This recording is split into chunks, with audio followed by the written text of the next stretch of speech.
All right, I got 4 quick tips for you.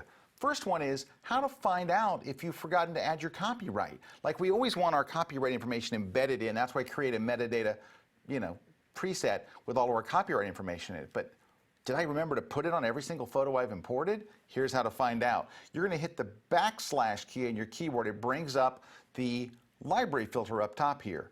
You're going to click on metadata, and it brings up things by date and by different stuff. But you can change what it filters by. And if you click on this, it brings up the list of all the things you could possibly filter your images by. What you're going to choose is copyright status. And it tells you right now, yeah, 330 of your photos are copyrighted, but 1,916 are not copyrighted. They have unknown copyright. So what you're going to do is you're going to click on that, and it's going to show you all 916 images that don't have a copyright in them. And what you're going to do is go to the metadata panel, and you're going to go over here to metadata, and you're going to apply your own metadata preset up here that has all of your information in it. I don't have one, so we'll create one. Let's go to Edit Presets. All right, oh, there is one. I do have one. Copyright. There it is. Actually, let's make it Scott's copyright. Scott's copyright. And there's all my information. This is copyrighted, and we'll put my email address in here. Click Done. And now I have a preset. Save as Scott's copyright. All I have to do now is select all of those 916 images that don't have a copyright and apply my preset, and bang, all selected. In just a moment, they will all have my copyright information embedded into them. Okay, that's a quick one. Next,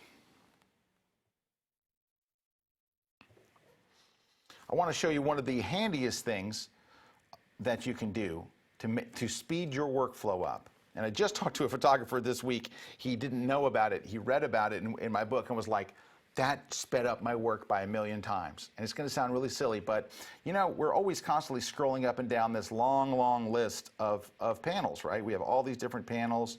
But I don't know if you've noticed today while I've been working, I only have one panel open at a time. Let me grab a photo here. I've only had one photo open at a time.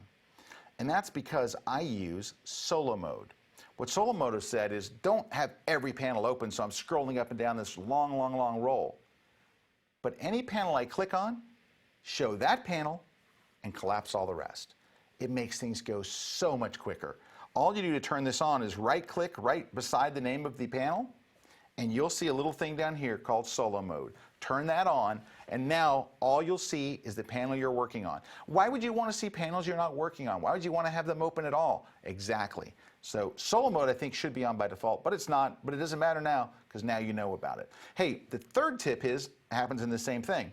If there's a particular one of these things that you don't use, if there's a particular panel you never use, like I never use the camera calibration one, why see it? Just hide it. Just turn it off, and now camera calibration will not show up anymore. When you scroll down, it won't even be there. And if you ever want to bring it back, just right-click and turn on camera calibration.